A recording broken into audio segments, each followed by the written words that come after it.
जय हरी. उत्सव बळीराजाच्या पुनरागमनाचा. कोण होता बळीराजा? त्याच्यासाठी हजारो वर्ष का दिवे लावले जात आहेत? का त्याच्या स्वागताची एवढी जय्यत तयारी असते? का त्याच्यासाठी स्त्रियांनी पिढी दर पिढीगत एका आजीने आपल्या नातीला, एका आईने आपल्या मुलीला का शिकवलं की भावाला ओवाळताना म्हणावं, इडा पिडा जाऊ दे आणि बळीचे राज्य येऊ दे?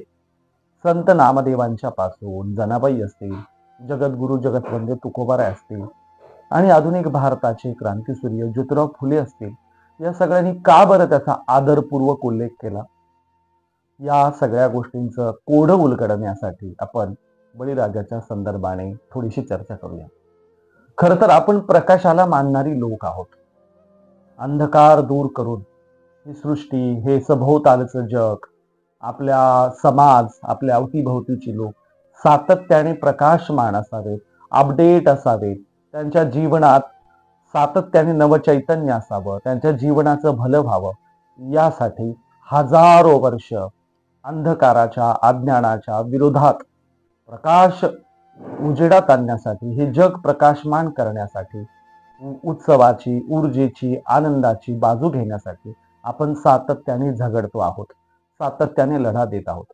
असाच एक प्रकाशमान करणारा महाद्वीप, त्याला दीप म्हणा, द्वीप म्हणा, म्हणजे उपखंड, काहीही म्हणा, असा एक महान राजा, महासम्राट बळीराजा होता, ज्याच्याबद्दल संत नामदेव महाराज म्हणाले, अपराधाविन बळी घातला पाताळी. संत जनाबाई म्हणाल्या, तुझा दरबार धुंद झाला. काय म्हणाल्या?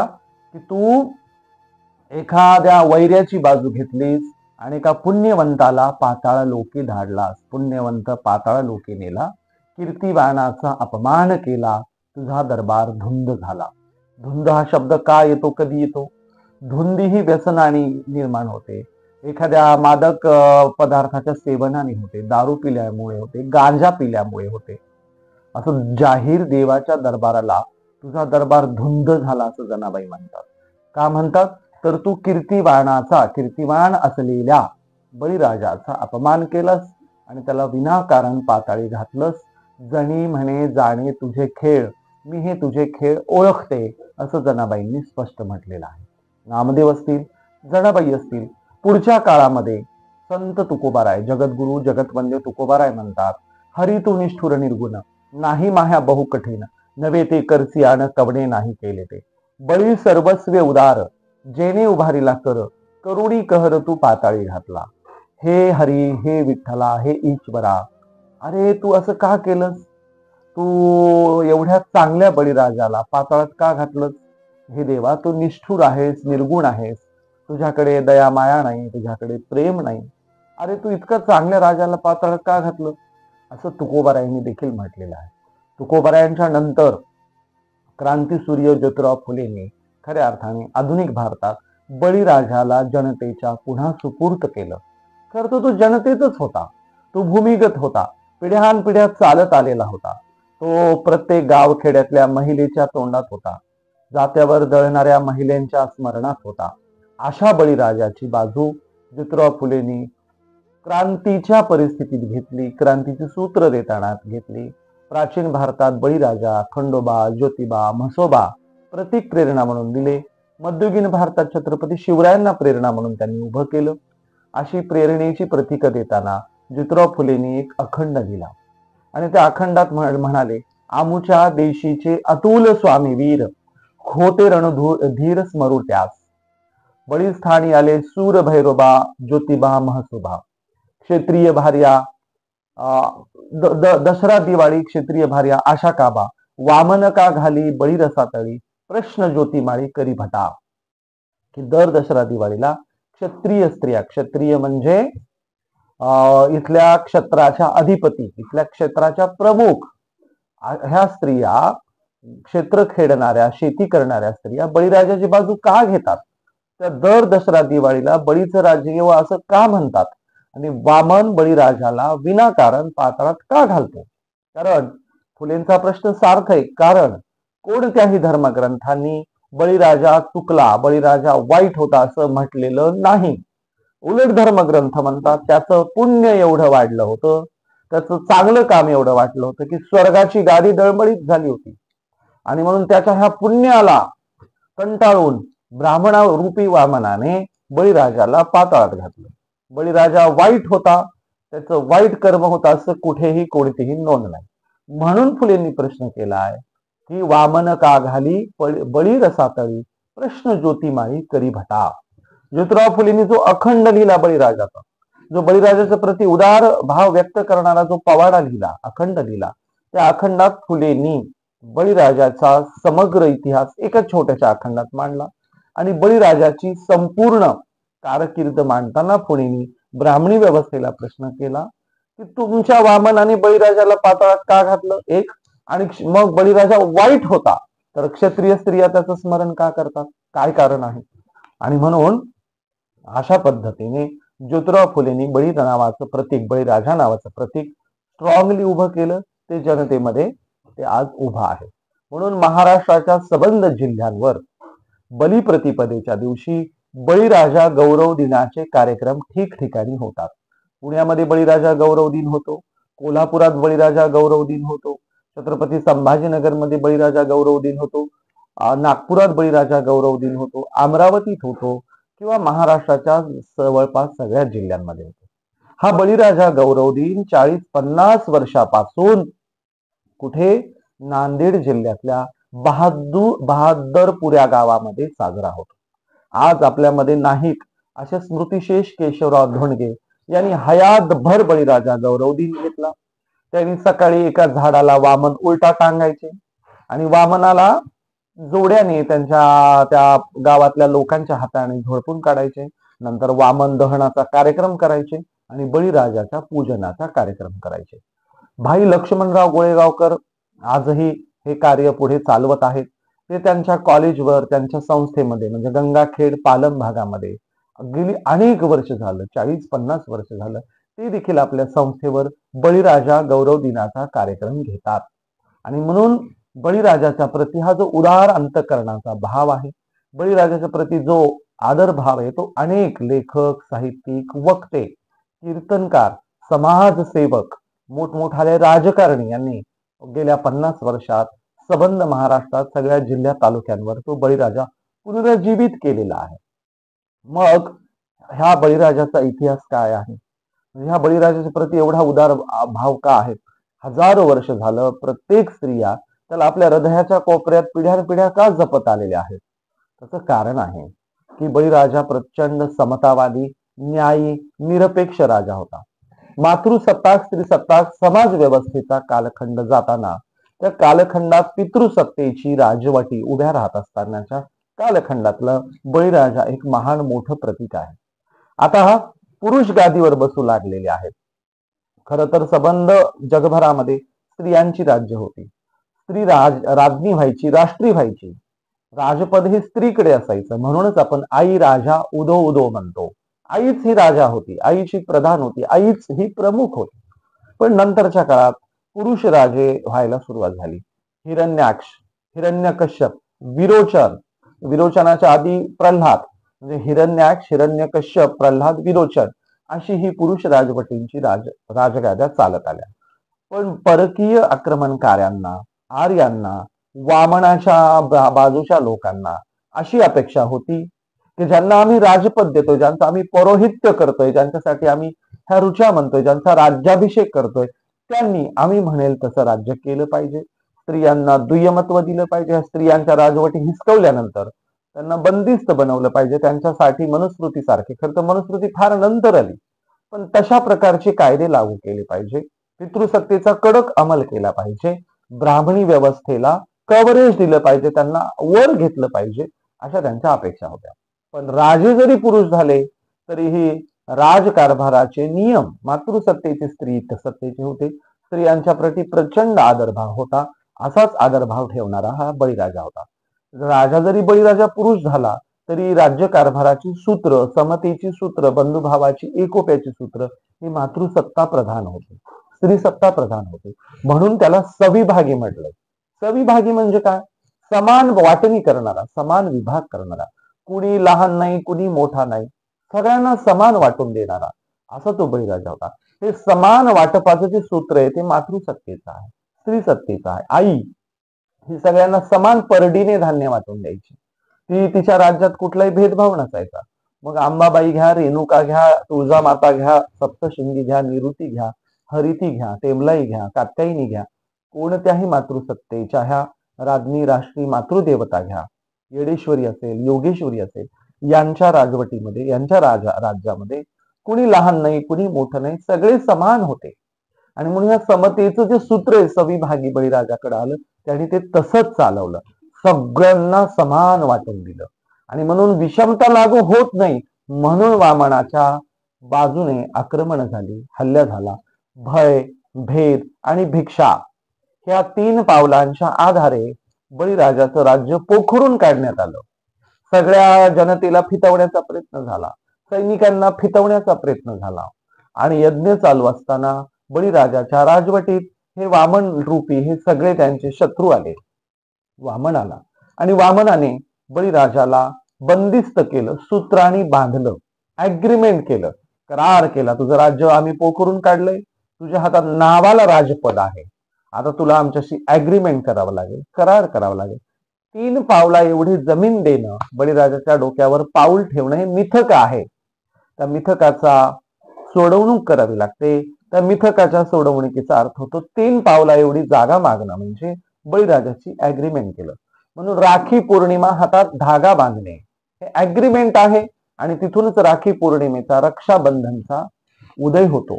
आणि म्हणून बळीराजाशी ऍग्रीमेंट केलं गेलं, बळीराजाच्या हातात धागा बांधला गेला. खरं तर हे ऍग्रीमेंट करताना असुर गुरु म्हणून शुक्राचार्य बळीराजाला आडवे आले. ते म्हणाले, बळीराजा यांच्याशी ऍग्रीमेंट करू नको, बळीराजा हे धोका देणारे लोक आहे, हे तुझं राज्य संपवणारे लोक आहे, तुला शेवटी ते कशालाच ठेवणार नाहीत. आणि म्हणून तू ह्यांच्याशी, यांच्या कोणत्याही गोष्टीला बळी पडू नकोस.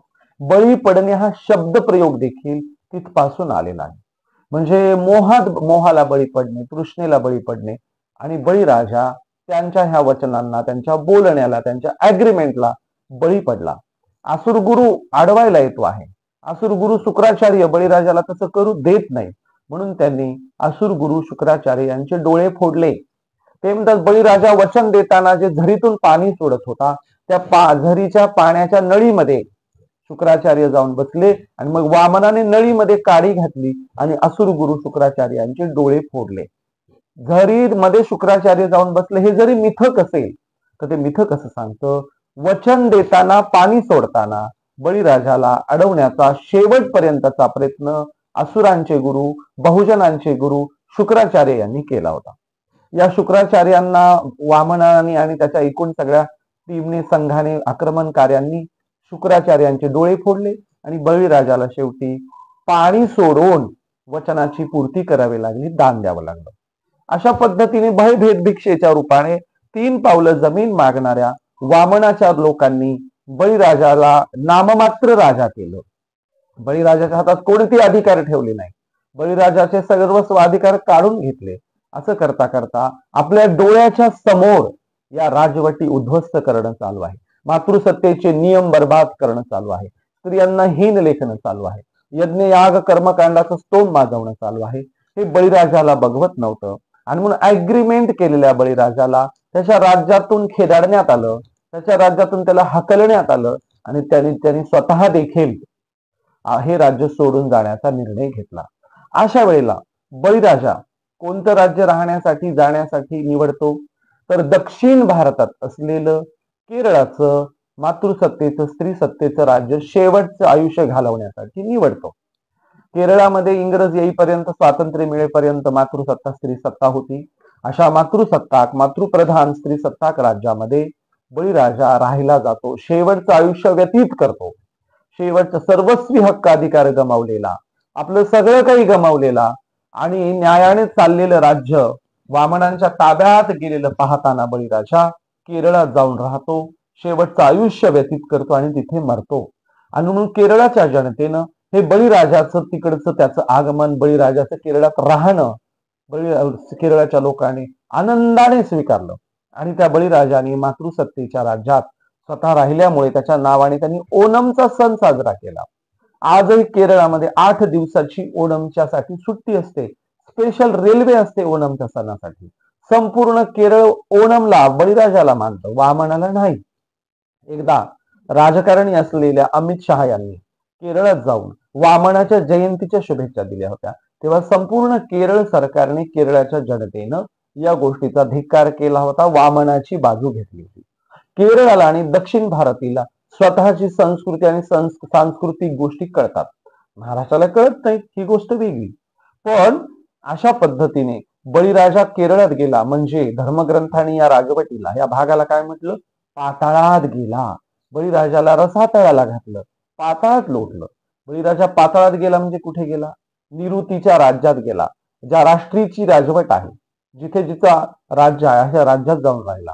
आणि म्हणून बळीराजांना कुठे? पाताळात गेला. बळीराजा रसातळाला गेला म्हणजे दक्षिण भारतात गेला, दक्षिण भारतात जाऊन राहिला. पण त्याच्या राजवटी जिथे जिथे होत्या त्या प्रजेनं मात्र त्याच्या प्रति आदरभावच दाखवला. राज्य जरी वामनाचं आलं असेल, राज्य जरी ब्राह्मणी छावणीचं आलं असेल, तरी देखील पुढच्याही काळामध्ये जनतेनं बळीराजाच्या नावाने दिवे लावणे, त्याची आठवण काढणे, त्याचा सण साजरा करणे, त्याच्यासाठी झुरणे कायम ठेवलं. अहो, हजारो वर्ष जनता झुरत आली आहे, हजारो वर्ष स्त्रिया त्याच्यासाठी झुरत आलेल्या आहेत. इतकं त्याच्या प्रति आदरभाव त्यांनी दाखवलेला आहे. आणि म्हणून दिवाळी हा बळीराजाच्या पुनरागमनाचा सण आहे. खर तर दिवाळी अनेक सणांनी ओव्हरलॅप झालेली आहे. नरकासूर म्हणजे मातृसत्ता स्त्री सत्तेमध्ये पुरुष मेधाचा जो सण आहे, तो दुर्गेच्या नरकासुराचा जो संघर्षाचा सण आहे, तोही इथे नरक चतुर्थी दशमी वसुबारस प्राण्यांच्या पूजनाचा, गाई गुराढोरांच्या पूजनाच्या, वाघांच्या पूजनाच्या, आदिवासी समाज जंगलाच्या वाघाचं पूजन करतो. वसुबारस, वाघ बारस नावाने आपण याला ओळखतो. निसर्ग पूजनाचा, प्राणी पूजनाचा हा सण आहे. आणि हा सण प्राणी कापून खाणाऱ्यांच्या, यज्ञयागात गायी कापून खाणाऱ्यांच्या, गुरढोर कापून खाणाऱ्यांच्या, यज्ञयागात प्राण्यांची बळी देणाऱ्यांच्या विरोधातला सण आहे. ब्राह्मणी व्यवस्थेच्या, ब्राह्मणी राजवटीच्या विरोधातला सण आहे. वेद उघडून बघा, गायीचा कोणता भाग कुणी खावा यासाठी भांडणं झालेली आहेत. यज्ञात प्रचंड गायी कापलेल्या आहेत. या देशामध्ये आत्ता ज्यांच्या नावाने गायी कापतात म्हणून बोंब मारणं चालू आहे, त्यांच्यापेक्षा हजारो पटीनं जास्त ब्राह्मणवाद्यांनी यज्ञामध्ये गायी कापून खाल्लेल्या आहेत. हा वसुबारस सण, वाघ बारस सण, प्राणी पूजनाचा, निसर्ग पूजनाचा हा सण वैदिकांच्या, ब्राह्मणवाद्यांच्या, गायी कापून खाणाऱ्यांच्या विरोधातला आहे. आम्ही प्राण्यांचं पूजन करणारे आहोत, प्राण्यांचा प्रति आदरभाव व्यक्त करणारे आहोत. वर्षातून एकदा त्यांना धुणारे, स्वच्छ करणारे, त्यांच्या प्रति एक बैलपोळ्यासारखा सण घेणारे आम्ही लोक आहोत. आम्ही पशुपूजक, प्राणीपूजक, वृक्षपूजक आहोत. आम्ही यज्ञात गाय कापून खाणारे नाहीत. आम्ही आठ खुरांची गाय कापणारे नाहीयेत. कालवड म्हणजे प्रेग्नंट गाय, गरोदर गाय सुद्धा कापून खाणारे तुम्ही लोक. कोवळी वासरं कापून खाणारे लोक तुम्ही आहात. आम्ही नाही, आम्ही त्याचा आदर करणारे लोक आहोत. आणि म्हणून वसुबारस इथपासून बळीराजा गौरव बलिप्रतिपदेपर्यंत अनेक सण, मातृसत्ता स्त्री सत्तापासून बळीराजापर्यंत ओव्हरलॅप, एकमेकांवर ओव्हरलॅप होत आलेले आहेत. हा दिवाळीचा सण शेतकऱ्यांचा आहे, कष्टकऱ्यांचा आहे, कारागिरांचा आहे, आदिवाशांचा आहे, माजी अस्पृश्य जातींचा, ज्या पूर्वी अस्पृश्य नव्हत्या त्या ह्या सगळ्या कल्चरचा भाग होत्या. अस्पृश्यतेत फार नंतरच्या काळात लोटण्यात आलं. म्हणजे आज ज्याला लक्ष्मी पूजन म्हणतात, ते काय लक्ष्मी पूजन? आपण जो व्यवसाय करतो त्या व्यवसायातल्या हत्यार अवजारांच्या प्रती आदरभाव व्यक्त करण्याचा तो सण आहे. न्हाव्याने त्याचा वस्त्रा पूजावा, त्या वस्त्रा आपल्याला वर्षभर आमदानी मिळून देतो, त्याच्या प्रती आदरभाव आहे. शेतकऱ्यांनी धान्याची रास मांडावी आणि त्याचं पूजन करावं का? यातनं आपल्याला, किंवा शेतीचं पूजन आहे. म्हणजे गायीच्या शेणापासून गायवाडा जो करतो, पाची पांडव करतो, तो शेतामध्ये जायचंय आणि शेतीत ह्या प्रकारचा वाडा, ती सुबत्ता मांडायची, शेणामध्ये त्या गवळणी करायच्यात आणि त्यातून शेतीचं पूजन आहे, त्या प्राण्यांचं पूजन आहे. हा आदरभावाचा सण आहे.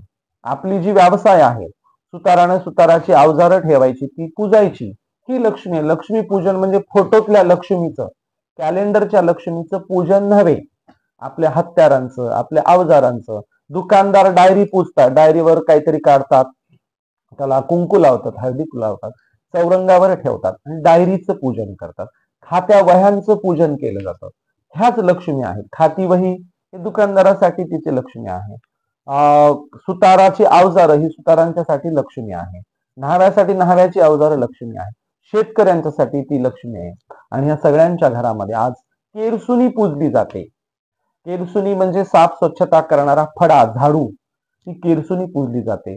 हा देखील निऋतीच्या राजवटीपासून चालत आलेला एक रिवाज आहे. स्वच्छ असावं, सुंदर असावं. ज्यांनी ही केरसुनी निर्माण केली त्या जातींच्या प्रती आदरभाव असावा आणि म्हणून केरसुनी निर्माण करणाऱ्यांच्या घरी जाऊन ती केरसुनी आणली जाते. त्यांच्या प्रती पूर्वी आदर दाखवला जायचा. पण आज त्या जाती बुरुड असतील, वेळूच्या बांबूचे काम करणारे, मातंग असतील, झाडू फडे बनवणारे, अस्पृश्य जातीतली पूर्वाश्रमीच्या काही जाती असतील, आज बौद्ध, चर्मकार अनेक आहेत. अशा अनेक जाती ह्या व्यवसाय करायचे आणि त्यांच्या प्रती पूर्वीला अस्पृश्यता निर्माण होण्याच्या अगोदर ते प्रमुख आहेत म्हणून त्यांच्या प्रती आदरभाव व्यक्त केला जायचा. गावगाड्यातल्या संस्कृतीचे ते प्रमुख होते. मोळ टाकणारे, झाडू बनवणारे यांच्या प्रती आदरभाव होता. म्हणून आज केरसुणी लक्ष्मी पूजनालाही केरसुणी पूजली जाते. अशा प्रकारे हा सण ऐट खाऊनचा नाही, हा सण कष्टकऱ्यांचा, श्रमकऱ्यांचा, शेतकऱ्यांचा, कारागिरांचा, राबणाऱ्या लोकांचा सण आहे. हा म म्हणणाऱ्यांचा नाही, हा ऐट खाऊनचा नाही, हा बाहेरून आलेल्या परकीय ब्राह्मणवाद्यांचा, आर्यांचा नाही. ज्यांनी संस्कृती निर्माण केली त्यांचा सण आहे. ज्यांनी मराठी भाषेला शब्द दिले, गव्हाला गहू का म्हणावं, ज्वारीला ज्वारी का म्हणावं, पिकांची सगळी नावं शेतकऱ्यांनी, कुणब्यांनी, कष्टकऱ्यांनी दिली. टेबलाला टेबल का म्हणावं, खुर्चीला खुर्ची का म्हणावं, दरवाजाला दरवाजा का म्हणावं, खिडकीला खिडकी का म्हणावं, ही जी नावं आहे ती सुतारांनी दिली. ही जी सगळी लाकडी फर्निचरला जी नावं दिली ती सुतारांनी दिली. गाडग, मडक, बोळक, झाकणी ही जी नावं आहेत ती कुंभाराने दिलेली आहेत. भांड्यांची नावं कुंभाराने दिलेली आहेत. म्हणून मराठी भाषेला कारागिरांनी, शेतकऱ्यांनी, कष्टकऱ्यांनी ही सगळी नावं बहाल केली. मराठी भाषा समृद्ध केली. ब्राह्मणवाद्यांनी भाषेला काहीही दिलेलं नाही. त्यांनी दोन शब्द दिले, भटजीचा भ आणि यज्ञाचा य. त्यांनी बाकी काही दिलेलं नाही. आणि म्हणून कष्टकऱ्यांचा, नवनिर्मिती करणाऱ्यांचा, कृषकांचा, शेतकऱ्यांचा, कारागिरांचा हा सण आहे. आणि हा सण ग्रेट आहे. या सणाला त्यांच्या तिकडे लोटू नका, त्यांचा काही संबंध नाही. अहो, संस्कृती निर्माण करणारे सणवार उत्सव जन्माला घालतात. ते बाहेरून येणारे ऐत खाऊनचा काय संबंध आहे? दिवाळीचे सगळे जे दिवस आहेत, नरक चतुर्दशी, वसुबारस, त्याचबरोबर बलिप्रतिपदा, ही सगळी आपली सणवार उत्सव आहेत. बहुजनांची आहेत, आसुरांची आहेत, द्रविडांची आहेत, कष्टकऱ्यांची आहेत, श्रमकऱ्यांची आहेत, कारागिरांची, आदिवासी सगळ्यांची आहेत. आणि म्हणून हा सण काही ब्राह्मणी व्यवस्थेचा नाही. त्यांच्याकडे होतच काय, ते भटकट टोळ्या घेऊन आलेले इकडे लोक. ना त्यांना संस्कृती होती, ना धर्म होता, ना कल्चर होतं. ते इथे स्वार झाले. आणि म्हणूनच तर ते या दिवाळीच्या नंतर स्वतंत्र देव दिवाळी साजरी करतात. ती जर स्वतंत्र देव दिवाळी आहे तर ही कोणती दिवाळी आहे? ती जर देवांची दिवाळी आहे तर याचा अर्थ ही असुरांची, राक्षसांची, दैत्यांची, दानवांची, द्रविडांची, बहुजनांची, पर्यायाने तुमची आमची दिवाळी आहे. ही द्रविडांची, असुरांची, बहुजनांची, राक्षसांची म्हणजे आपल्या पूर्वजांची आपली दिवाळी आहे. ते त्यांचे स्वतंत्र करतात, ती पण कुणी साजरी केली नाही. म्हणून पुन्हा हिच्यावर स्वार व्हायला घुसले, ही दिवाळीचं ब्राह्मणीकरण करायला घुसले. हा बहुजनांचा अत्यंत दैदिप्यमान ग्रेट असा सण आहे. नरक चतुर्थीला नरकासुर आणि ती जी दुर्गा आहे, निऋतीच्या गणाचा तो उत्सव आहे. वसुबारस हा प्राणी पूजनाचा, वृक्ष पूजनाचा, निसर्ग पूजनाचा, पूर्वजांच्या प्रती आदरभाव व्यक्त करण्याचा सण आहे. वसुबारस म्हणजे तिकडे आदिवासी समाजात वाघबारस म्हणून साजरा केला जातो. आणि इथे शेतकरी जातीमध्ये प्राण्यांची, गायीची, वासराची पूजा केली जाते. गायवाडा केला जातो, पाची पांडव केले जातात, शेणाची पूजन केलं जातं, शेताच्या प्रती आदरभाव व्यक्त केला जातो. आणि म्हणून आपण गायीचं, वासराचं, प्राण्याचं पूजन करणारे लोक आहोत. यज्ञात कापून खाणारे नाहीत. हजारो वर्ष यज्ञ, ज्यांच्या नावाने आत्ता गो हत्या करतात म्हणून बोमा मारणं चालू आहे, त्यांच्यापेक्षा हजारो पटीनं आर्यांनी, ब्राह्मणवाद्यांनी यज्ञात गायी कापून खाल्लेल्या आहेत. त्याचे पुरावे धर्मग्रंथात जागोजागी सापडतात. आणि म्हणून गायी कापणाऱ्यांच्या विरोधातला वसुबारस गायी पूजनाचा, प्राणी पूजनाचा, वृक्ष पूजनाचा सण आहे. आम्ही प्राण्यांच्या प्रती आदरभाव व्यक्त करणार आहोत. यज्ञात गायी कापून खाणारे नाहीत. अहो, यज्ञात गायीचा कोणता कापलेला भाग कुणी खावा याच्यासाठी भांडणं करणारे लोक हे होते. आणि म्हणून अशा पद्धतीने हा आपल्या सगळ्यांचा सण आहे. त्याला टाकून देता येणार नाही. त्याच्याप्रती नकारात्मक भाव ठेवता येणार नाही. त्याच्याप्रती द्वेष करता येणार नाही. आपल्याला सगळ्यांना समजून सांगावं लागेल. या सणाचं डिब्राह्मणायझेशन करावं लागेल. तो आपला आहे. आपल्या संस्कृतीवर आपल्याला दावा टाकला पाहिजे. ती आपलीच आहे. आणि म्हणून इतक्या सुंदर बळीराजाच्या पुनरागमनासाठी सज्ज असलेल्या या सणाच्या मी तुम्हाला शुभेच्छा देतो. बळीराजाचं पुन्हा पुन्हा पुनरागमन होईल. बळीराजा ज्योतिराव फुलेंच्या रूपाने आले. बळीराजा राजर्षी शाहूजी महाराजांच्या रूपाने आले. बळीराजा छत्रपती शिवरायांच्या रूपाने आले. बळीराजा सगळ्यांना प्रकाशमान करणाऱ्या, संविधानिक क्रांती करणाऱ्या डॉक्टर बाबासाहेब आंबेडकरांच्या रूपाने, एका महाप्रज्ञेच्या सूर्याच्या रूपाने, मोठा दिवा बनून, मोठा प्रकाश बनून बाबासाहेब आंबेडकरांच्या रूपाने बळीराजा आले. बळीराजा काय पुनर्जन्म घेऊन येत नसतो. बळीराजा काय पुन्हा बळीराजा बनूनच येत नसतो.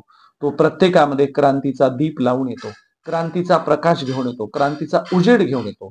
बाबासाहेब, फुले, शाहूजी महाराज, शिवाजी महाराज, भारतातले सगळे महापुरुष बळीराजाच आहेत. त्यांचं पुन्हा पुन्हा पुनरागमन होणार आहे. म्हणून आम्हाला सातत्याने प्रकाशमान करणारे महापुरुष घडावे. पुन्हा पुन्हा बळीराजा यावा. यासाठी मी दिवाळीच्या बळीराजा गौरव दिनाच्या सगळ्यांना शुभेच्छा देतो. सगळ्यांना बळीराजा गौरव दिनाच्या लक्ष शुभेच्छा.